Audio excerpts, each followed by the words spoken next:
یہ بڑا مسئلہ ہے آج کل ہمارے لوگوں میں نا، وہ شریعت کے مزاج کو نہیں سمجھتے اور روحانیت کے مزاج کو نہیں سمجھتے، تصوف کے مزاج کو نہیں سمجھتے، عملیات کے مزاج کو نہیں سمجھتے۔ یہ بات یاد رکھیے گا کہ دم درود جو ہے نا، جو یہ جس کو عاملین اپنے طریقہ علاج انتخاب کرتے ہیں، اس کا تعلق فن عملیات سے ہے۔ اس کا تعلق کیا ہے؟ فن عملیات سے۔ اس کا تعلق تصوف سے نہیں ہے، روحانیت سے نہیں ہے، فن عملیات۔ ہاں، جو بندہ ذکر و اذکار کر رہا ہے اس کی روحانیت میں اضافہ اور اس میں کوئی شک کی بات نہیں ہے۔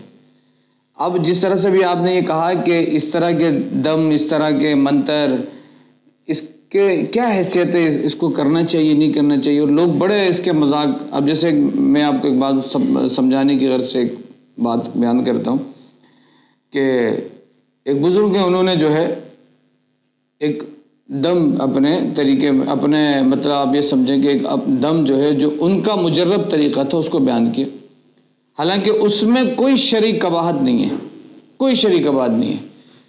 اب وہ کیا تھا کہ داتا صاحب کی گھوڑی وہی اندھیری رات، داتا صاحب کی گھوڑی وہی اندھیری رات، فلاں کا درد چلا جائے بس یہی لگی میری آس، فلاں کا درد چلا جائے بس یہی لگی میری آس۔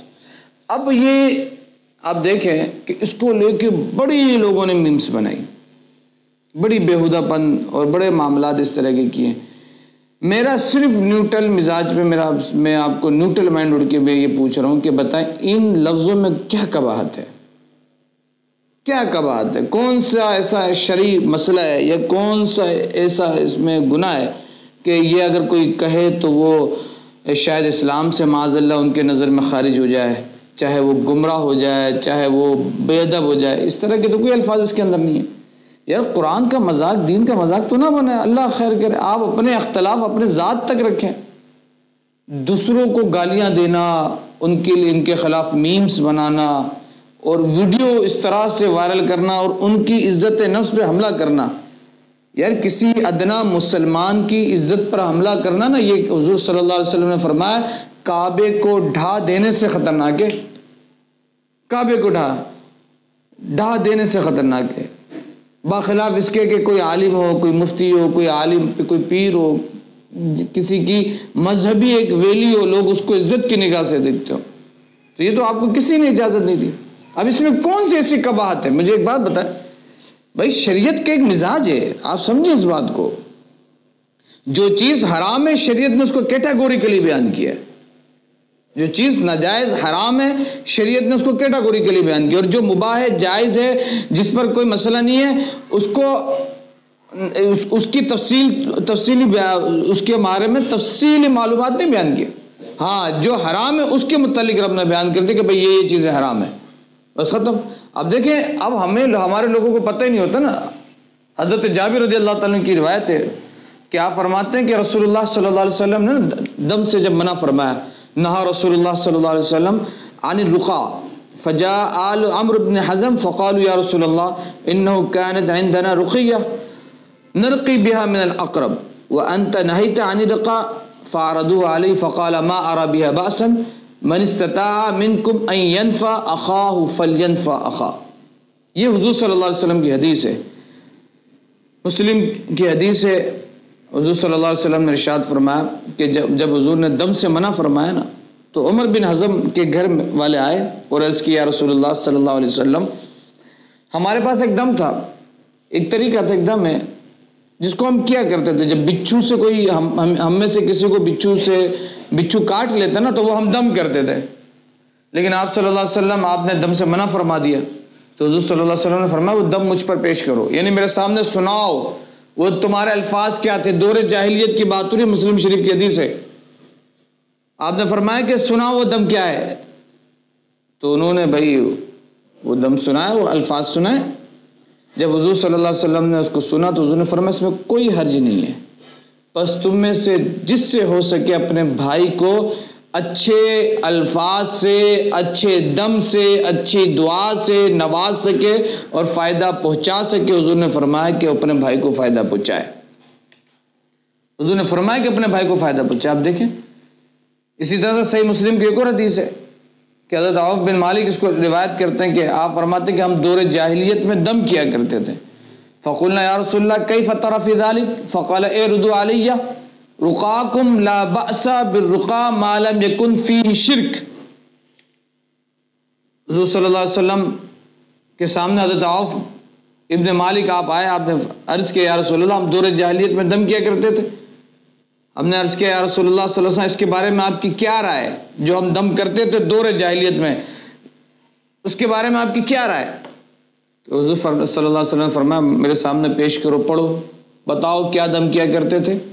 تو حضرت عوف فرماتے ہیں کہ میں نے وہ دم کیا, وہ الفاظ حضور کے سامنے بیان کیے. تو حضور نے فرمایا اس میں کوئی حرج نہیں ہے, نہ اس میں کوئی شرکیہ کلمات ہیں, اس میں کوئی شرکیہ کلمات نہیں ہے. آپ سمجھیے گا مذاق کی بات نہیں ہے یہ, شریعت کو مذاق نہ بنائے, معترض نہ بنے, اعتراض کرنے والا نہ بنے. میری تمام بھائیوں سے, تمام کلمہ گو سے میں یہ بات کر رہا ہوں. آج ہم شریعت کے مزاج کو نہیں سمجھ سکے نا. اب اس طرح کے جو الفاظ بزرگوں کے اپنے ایک انداز ہیں, لازمی سے بات ہے, میں نے کہا کہ یہ فن عملیات ہیں, یہ تجربات سے اس کا تعلق ہے. کسی کے الفاظ میں اتنی تاثیر پیدا ہو جاتی ہے. اللہ کے ولیوں میں اللہ نے یہ تاثیر رکھی ہے کہ ان کے زبان سے کوئی ایسی بات نکلے, اس میں اتنا اثر ہوتا ہے کہ ہو جاتا ہے, تو پھر لوگ اس کی نقل کر لیتے ہیں, اس کی ادا کو اپنا لیتے ہیں کہ یار یہ فلاں بزرگ کے منہ سے نکلے ہوئے الفاظ ہیں. اور جب یہ اس الفاظ کی اتنی تاثیر ہے کہ اللہ تبارک و تعالیٰ اس کے صدقے معاملات کو پورا کر دیتا ہے, تو اس کو اپنانے میں کیا مسئلہ ہے. اب جیسے آپ دیکھیں کہ اس کو کس طرح سے لوگوں نے ایک مسکنسیپشن لوگوں کے اندر پیدا کیا اور ایک غلط تصویر دکھانے کی کوشش کی کہ حالانکہ جس کا کوئی اس طرح سے تعلق نہیں تھا, اور مذاق لوگوں نے بنا دیا. اب یہ آپ دیکھیں نا, یہ حضور کی حدیث, اس کا کیا مطلب ہے؟ پھر حضور نے فرمایا کہ وہ دم جس میں کوئی کلمات شرک نہ ہو.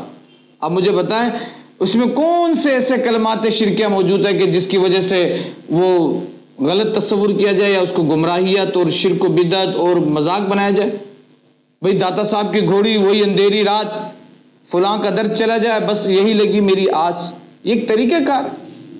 دنیا میں پتہ نہیں آپ کتنے ایسے کام کرتے ہیں کہ جس کا تعلق مجربات سے ہوتا ہے, تجربات سے ہوتا ہے, ٹوٹکوں سے ہوتا ہے.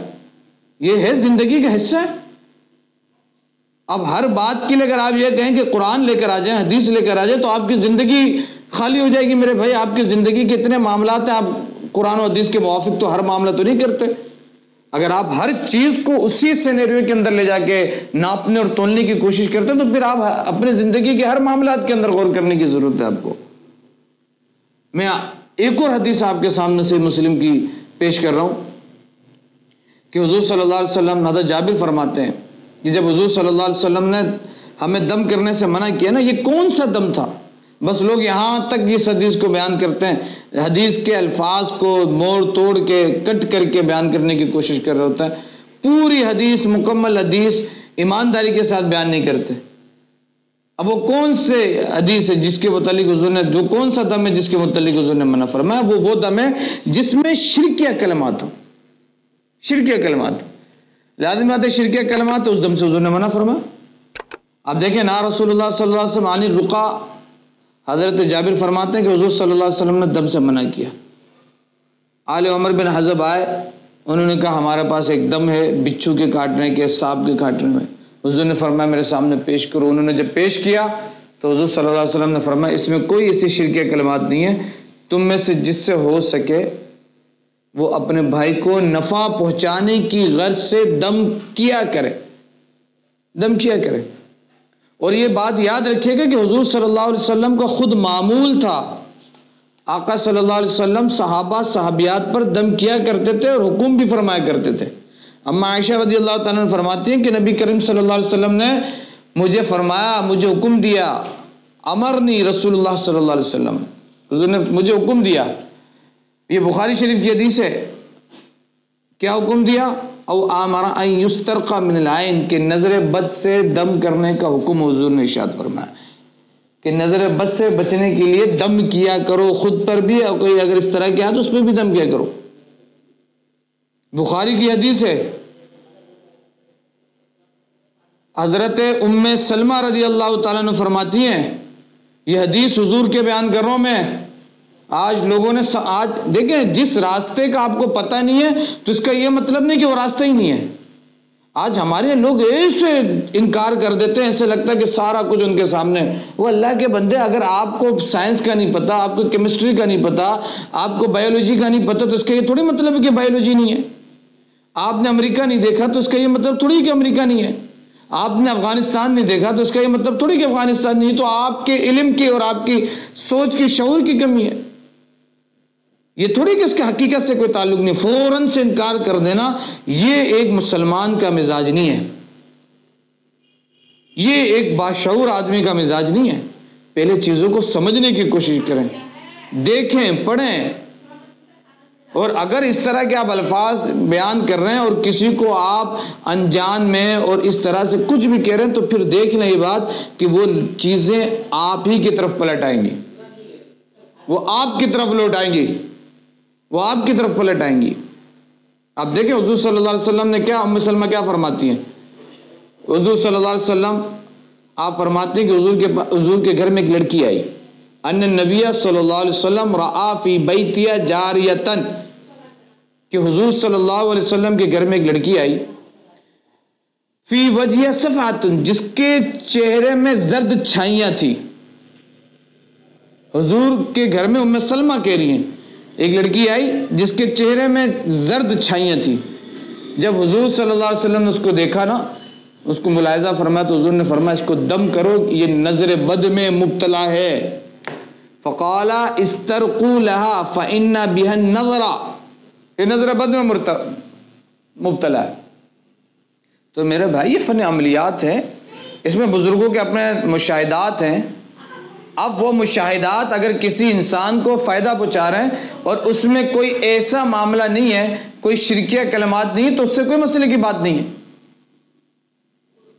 اس میں کوئی مسئلے کی بات نہیں ہے. اس کو آپ اس طرح سے مذاق بنائیں تو یہ آپ کو دیکھیں، یہ بالکل اس کی اجازت نہیں، شریعت اس کی اجازت نہیں دیتا.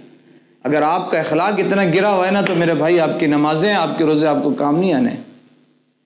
اگر ہمارے اخلاق سے کسی کو تکلیف پہنچے، کسی بزرگ کو، کسی ولی کو، اور یہ بات یاد رکھیے کہ آج معذرت کے ساتھ لوگ اللہ کے ولیوں کے متعلق بڑے عجیب و غریب کلمات کہتے ہوئے نظر آتے ہیں.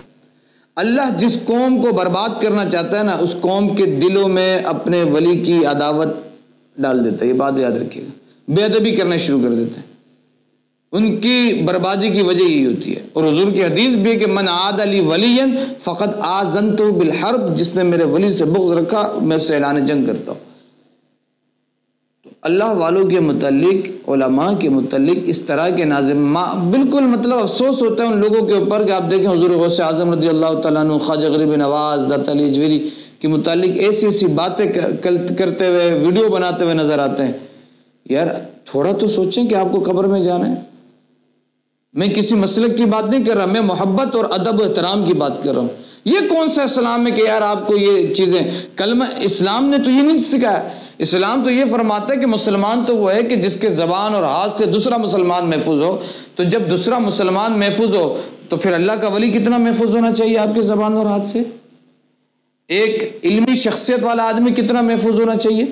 ہاں اگر ناجائز کام کر رہے ہوں، گمراہیت والے کام کر رہے ہوں، شرکیاں کام کر رہے ہوں، تو پھر پکڑنے کی ضرورت ہے.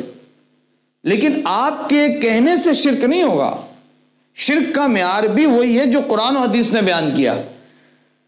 آپ جس کو اچھا سمجھیں وہ ٹھیک، جس کو اچھا نہ سمجھیں مشرک. تو ایسا معیار اور ایسی دوگلا پالیسی نہیں چل سکتی، ایسی منافقت نہیں چل سکتی. تو اس طرح کے جو دم ہے نا، جس سے لوگوں کو فائدہ ہو اور اس میں کوئی شرکیہ کلمات نہ ہو، تو اس میں کوئی مسئلے کی بات نہیں، اس کو کیا جا سکتا ہے. شریعت کے مزاج کے خلاف نہیں ہے، اللہ اور اس کے رسول کے قانون کے خلاف نہیں ہے. تو ہمیں ان چیزوں کو سمجھنے اور اس پر عمل کرنے کی ضرورت ہے. اور بلا وجہ میں لوگوں کی طرف تعان و تشبیہ کرنے سے اپنے آپ کو روکنے کی ضرورت ہے. ہمیں قاضی بننے کی ضرورت نہیں ہے، بلکہ اپنے معاملے پہ خود محتسب ہونے کی ضرورت ہے، اپنا خود احتساب کرنے کی ضرورت ہے. اللہ تبارک و تعالی ہمارا حامی و ناصر ہو.